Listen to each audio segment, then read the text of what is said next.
Hi, everyone. Judge Andrew Napolitano here for Judging Freedom. Today is Thursday, April 18th, 2024. Our dear friend, Professor John Mearsheimer, joins us now. Professor Mearsheimer, thanks very much for your time here. You recently gave a talk in which you argued that Russia has smashed NATO. What did you mean? Well, I meant that if you look at what's happening on the battlefield and you look at the air war that the Russians are conducting against Ukraine, the Russians are winning the war. They're certainly smashing all sorts of Ukrainian installations from the air, and they're doing great damage to Ukrainian fighting forces. And because the United States and its European allies are joined at the hip with Ukraine. We're effectively in this war with the Ukrainians. We're losing just like the Ukrainians are losing. What members of NATO are either physically there? I don't expect a complete list, especially if the amount of aid is insignificant, are either physically there, open and notoriously there, or open and notoriously have given aid. Is it most of NATO? Is it just the big ones in the West, Germany, France, Great Britain, and the US? Well, in terms of giving aid, it's clear that almost every NATO country has given some aid, some more than others for sure. The Americans and the Germans, for example, have given a lot. In terms of boots on the ground, there are no fighting forces that we know of that are there. But it's quite clear that all of the major powers have some forces there who are assisting the Ukrainians in waging the war. Now, this could be for training purposes, it could be for intelligence purposes, but we don't have any big combat units there. The Russians say that the military that's overly represented in Ukraine is Polish, that there are a good number of Polish forces inside of Ukraine. I'm not certain that's the case, but it wouldn't surprise me at all. Have these Polish forces and CIA, MI6, I don't know what the intelligence people are called in Germany or France, suffered any casualties that their governments have not revealed? I mean, isn't it more likely than not that they have? Oh, yeah. And there's all sorts of evidence if you sort of look at the Russian telegram channels that there is widespread belief, for example, that the Russians have killed a significant number of French soldiers at one point, that they've killed a Polish general at one point. So there's no question that some Western individuals have died, but how many and under what circumstances is hard to tell with any degree of certainty. Talk to us about the either contribution to NATO or contribution to their own defenses that European countries make. I have this vision or feeling that U.S. spends more over there than any of those individual countries do, and it almost makes them reliant on the U.S., and the U.S. probably likes that. Yeah, I agree with that 100%. The Europeans have, since the Cold War ended, not spent much money on defense. And American leaders have complained a lot about that. Barack Obama certainly complained about it. And then, following in his footsteps, Donald Trump made a big issue of it. My view has always been that the United States was actually not that bothered by the fact that the Europeans didn't spend much money for their own defense, because that kept them weak and dependent on us. And as long as they were dependent on us for security, we had a significant amount of political leverage over them. So we, I think, liked that situation. And I might add, this is one of the principal reasons that the United States would never let Russia into NATO, because the Russians would always have a big defense establishment, and the United States would not be able to push the Russians around the way it pushes everybody else around inside of NATO. So the Russians had no chance of getting into NATO for that reason alone. Very interesting observation. They always thought it was a very, very bold move when Putin requested that. You and I didn't know each other, but I wish we had, and I wish I could have. I didn't have the show then, but I wish I could have spoken to you about it at the time. What are the Europeans defending themselves from? And I don't mean that in a naive way. Do they buy the Joe Biden nonsense that Putin just wants to take country after country? No, I don't think they do. Otherwise, they'd spend lots of money to defend themselves. I think it's probably the case that in Eastern Europe, the Baltic states and Poland fear the Russians greatly. But other than those countries, it's hard to see who else really fears the Russians. The Hungarians, who are right up next door to Ukraine, don't fear the Russians. I don't have the sense that the Romanians live in mortal fear of the Russians. And certainly, the further west you move, the less fear there is. And that's for good reason. There's no rationale for fearing the Russians. They're not going to try to conquer Eastern Europe, much less Western Europe. Is this a reason for the shrinkage of the size of the British military, or is it domestic politics and domestic economics? Yeah, I think it's domestic politics, but even more domestic economics. I mean, Britain is a country that's in really bad shape, and they just don't have the wherewithal to build really formidable defenses. I mean, one of the problems that we face today is that to build sophisticated weaponry involves enormous sums of money. You see this when people talk about missile defense. You know, the Israelis or the Ukrainians trying to shoot down incoming missiles. Right. To build an appropriate air defense capability costs a lot of money, and the British just don't have that kind of money. How close is Ukraine to total collapse? It's hard to say for certain, but you could make a good argument that at some point, in the next few months, the Ukrainian army will unravel. And then we will really be in desperate straits.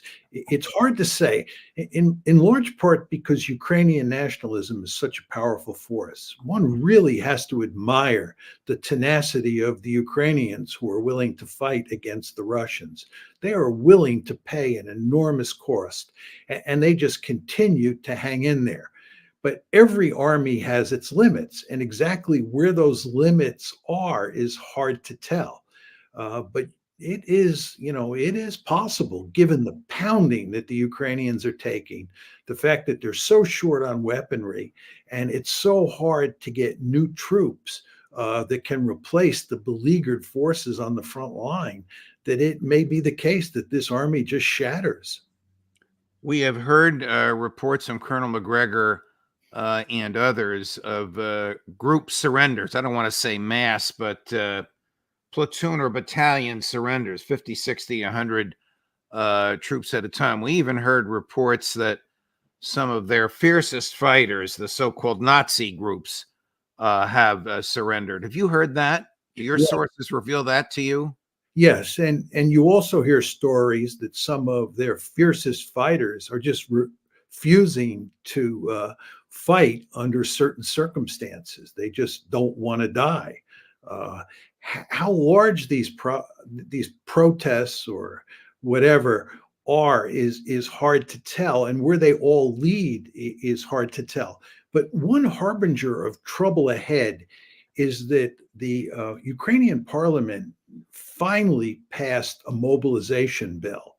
And one of the key aspects of this mobilization bill is that soldiers cannot get out of the army. It was believed for a long time that when the mobilization bill went through, it would state that after 36 months of service, soldiers could get out of the army and that somebody would replace them.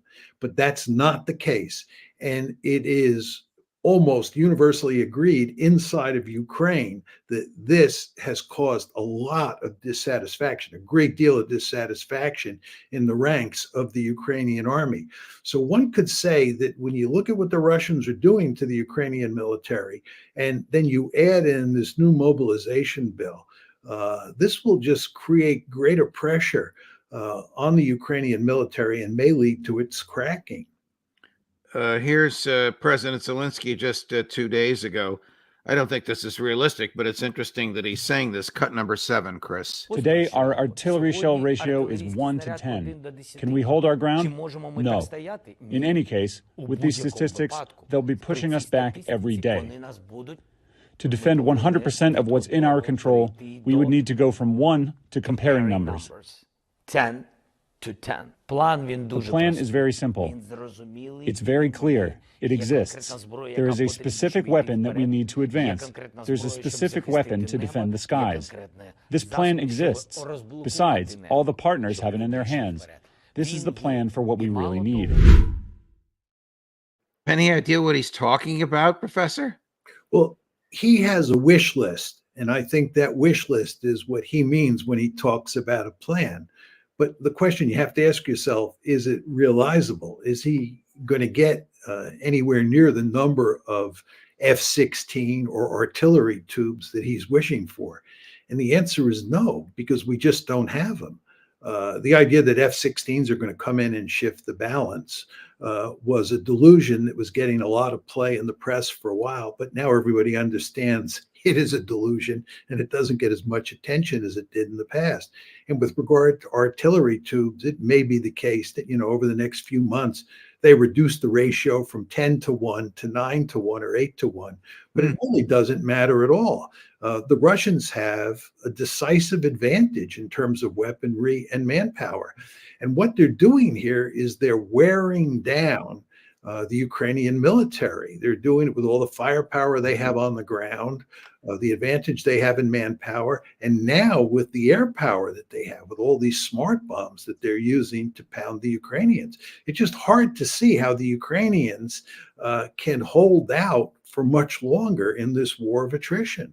You predicted on this show not too long ago that Israel would replace Ukraine as the apple of the eye of the American elites and foreign policy establishment, and Zelensky would be jealous. Here he is saying point blank, well, what's going on here? Israel's not a NATO country. Cut number 8. Israel was not defending by itself. There was the protection of allies. If not for that protection, today we would have bloodshed and much more death. When someone says that our allies cannot provide us with this or that weapon, or they cannot be in Ukraine with this or that force because that would be perceived as if Ukraine is engaging NATO in the war, well, after yesterday's attack, I want to ask you a question. Is Israel part of NATO or not? Here is the answer. Israel is not a NATO country. The NATO allies, including NATO countries, have been defending Israel. They showed the Iranian forces that Israel was not alone. And this is a lesson.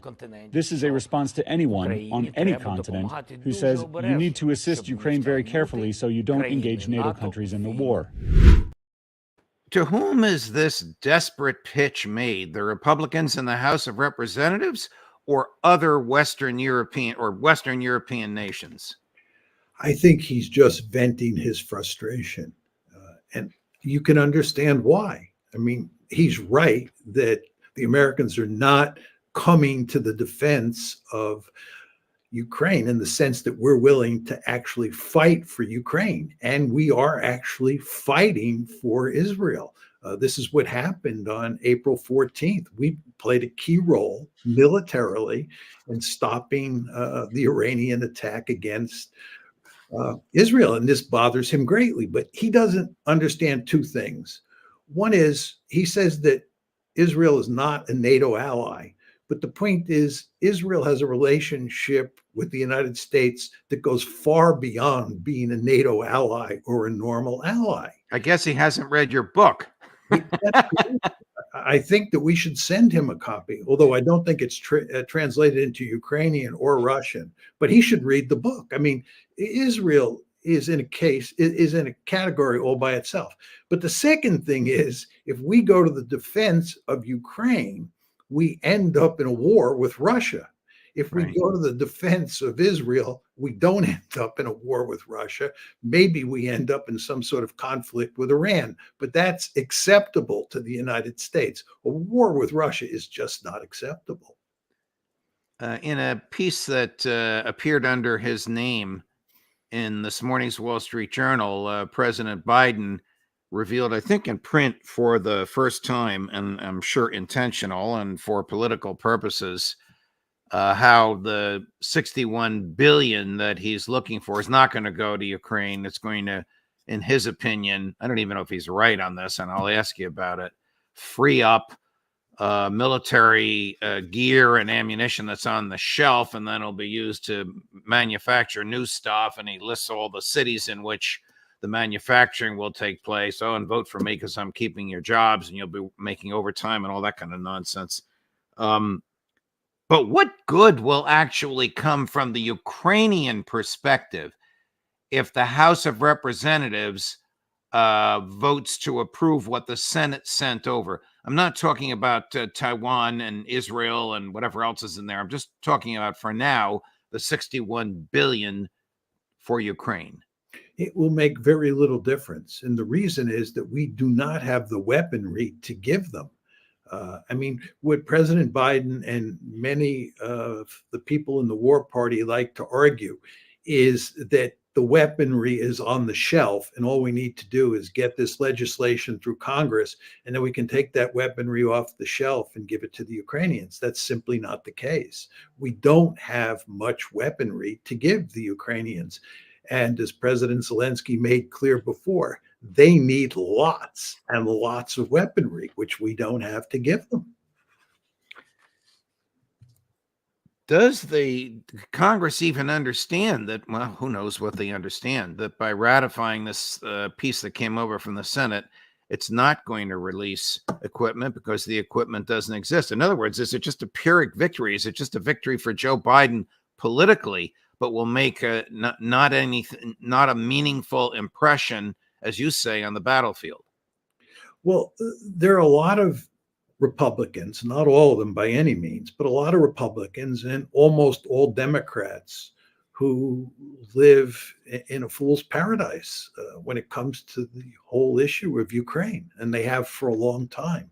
And they do believe, I think honestly, that if we free up this money, that it will go a long way towards stabilizing the situation on the front. And then over time, we can shift the balance in the Ukrainians' favor, and the Ukrainians can get back that territory, or at the very least, hold on to what they now have. I've long argued that this is delusional, but you can't seem to get through with that argument to almost all Democrats and a huge slug of Republicans. Here's a Republican who agrees with you.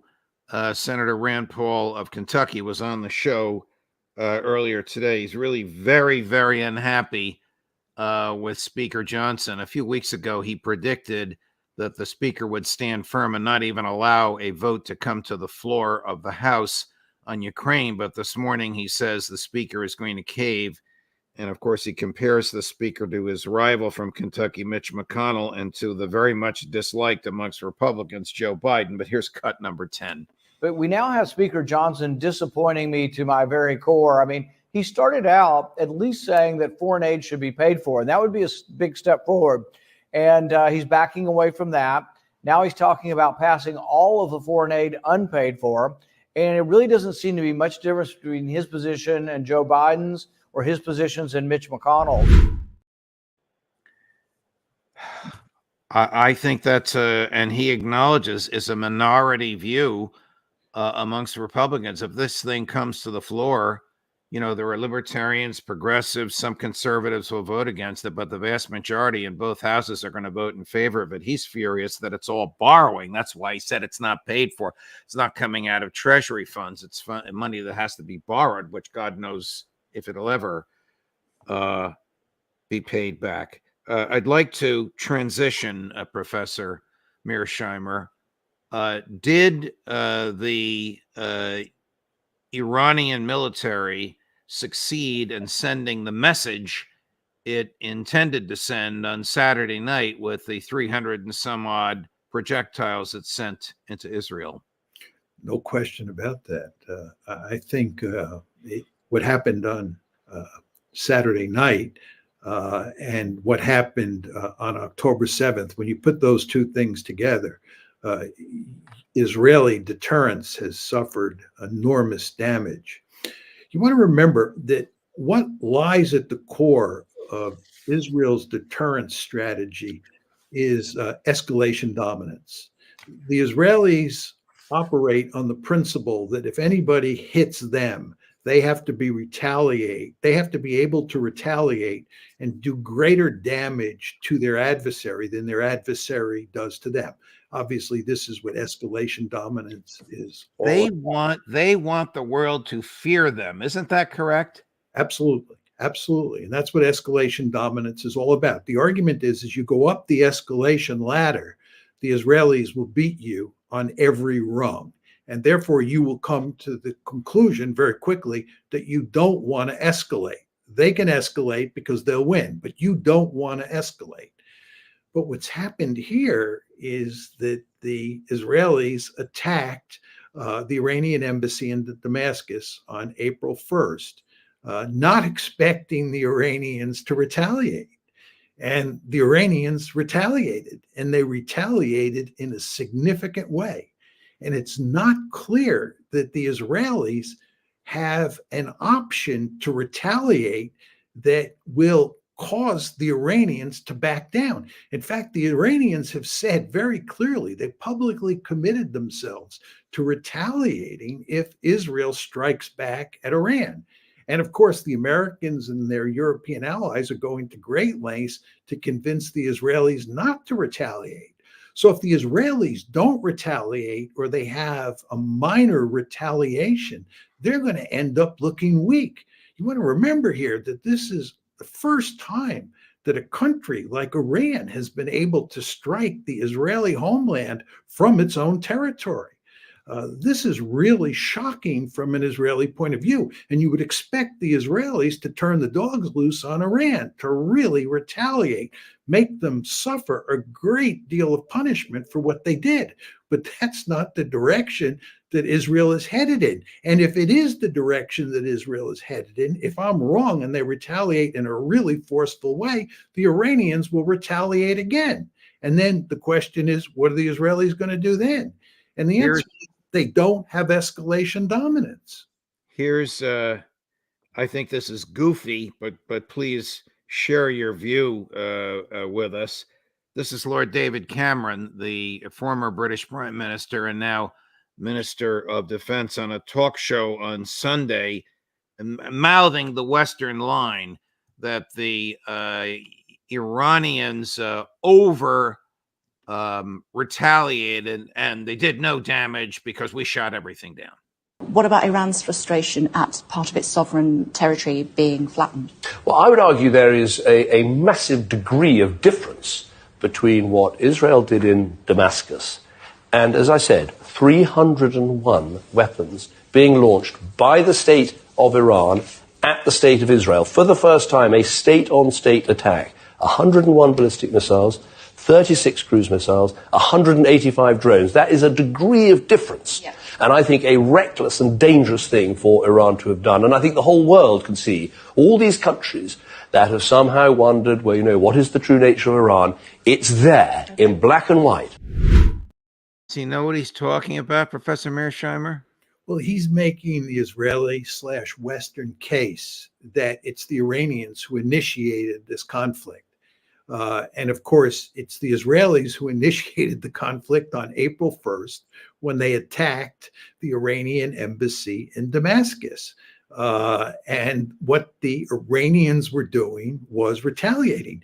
It's very clear to understand that neither the Iranians nor the Americans wanted this conflict that we now have between Iran and Israel. And both the Iranians and the Americans went to great lengths to prevent a conflict between these two countries from breaking out.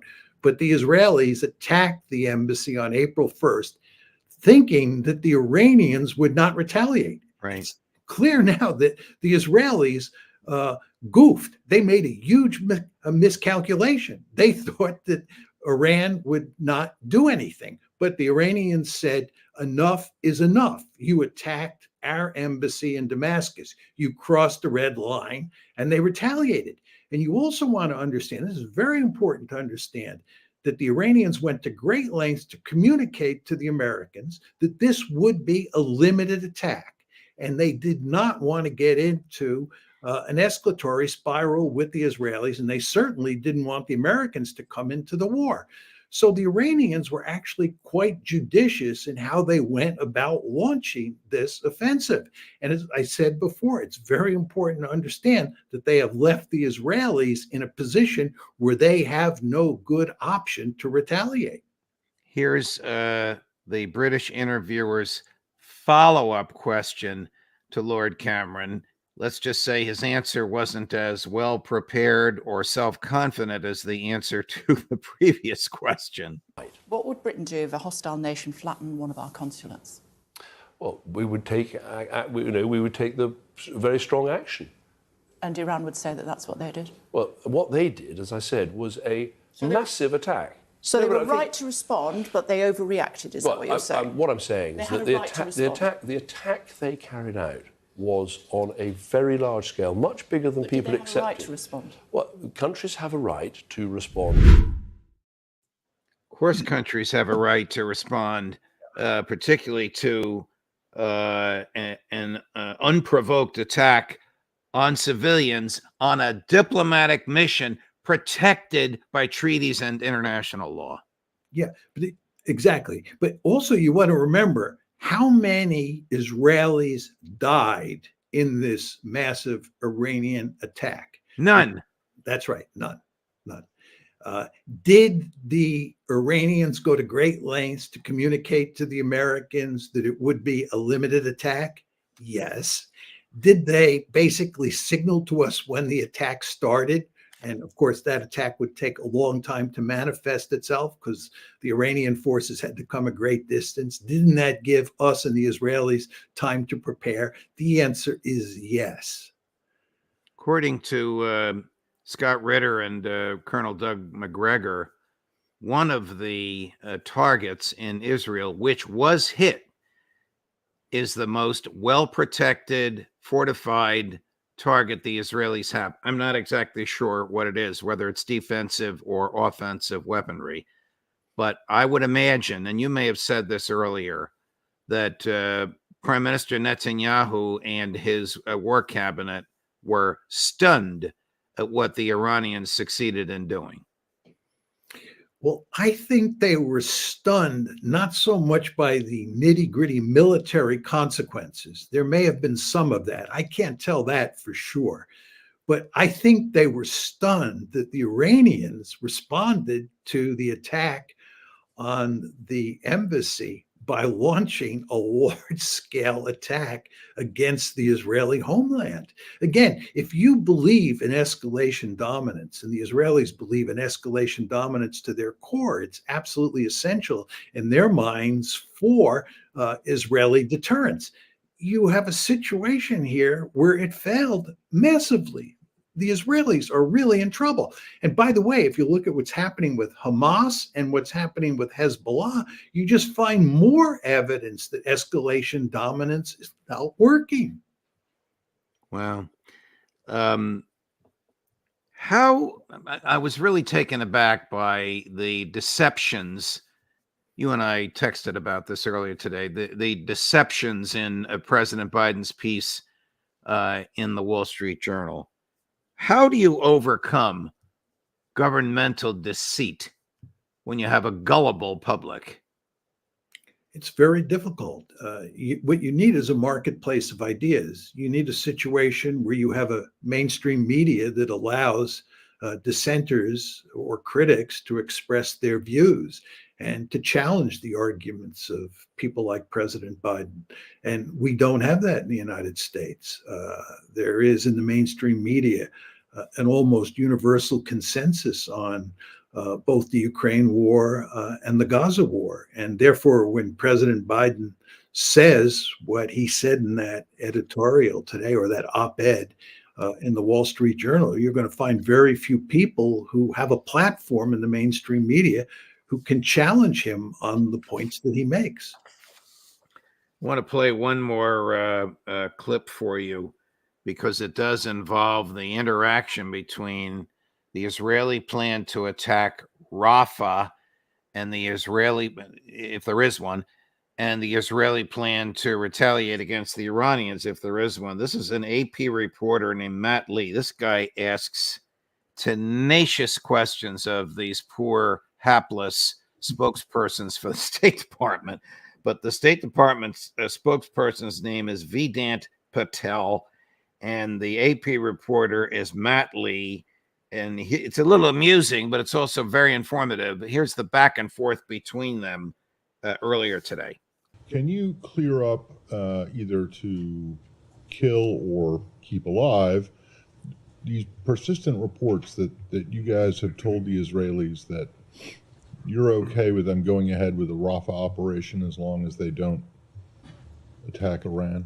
So we've been pretty clear, Matt, that any kind of operation into Rafah requires some pretty serious planning because of the three main components that you've heard me, Matt, the Secretary, outline pretty seriously before. Okay, that's an excellent answer to a question that I don't think I asked.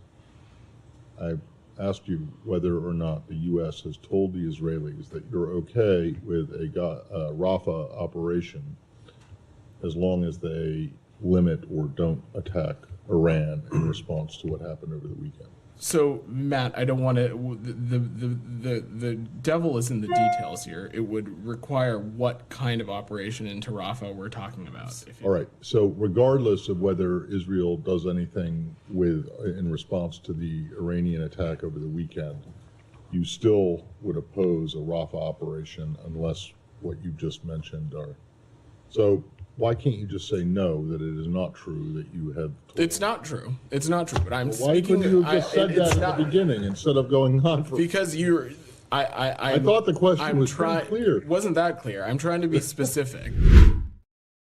They are just professional obfuscators. Do you know if the United States has imposed some sort of a connection between we'll look the other way if you slaughter innocents in Rafah, as long as you don't slaughter innocents in Tehran? Well, I read that story in Haaretz this morning, and who knows for sure whether it's true, but it certainly makes sense. The Americans are desperate to avoid a war with Iran, and what we really want is for the Israelis not to attack Iran directly, and if they do attack Iran directly or even indirectly, we want the attack to be as limited as possible. So I wouldn't be surprised if the quid pro quo from the Israelis is that you have to give us the green light with regard to Rafah. And we say, yes, we'll give you the green light, but you have to do it in a humane way. And the Israelis say, of course, we would do it in a humane way. Everything we've done in Gaza since October 7th has been pursued in a humane way. And then we're off to the races. I would think off to the races would bring great condemnation on Israel after forcing 1.25 million, 1.5 million people into Rafah. What are they going to do? Go in there and slaughter them? Well, if they go into Rafah and they don't evacuate most of the civilians, they will end up killing huge numbers of civilians. But that will be consistent with what they have done up to this point. I think the Israelis will not have any great difficulty killing civilians in Rafah. And in fact, I've long believed that their ultimate aim here is to drive the Palestinians out of Gaza. That's their aim. And if they go into Rafah, I think they'd be perfectly content to do a huge amount of damage to the civilian population just for the purposes of hopefully getting them to flee. Professor Mearsheimer, thank you very much. Thanks for your time, and as always, for your analysis. Much appreciated. I hope we can see you again next week. My pleasure, and I hope so too. Thank you. Coming up at 4:00 Eastern on these same subjects, but in his own inimitable way, Max Blumenthal, Judge Napolitano for Judging Freedom.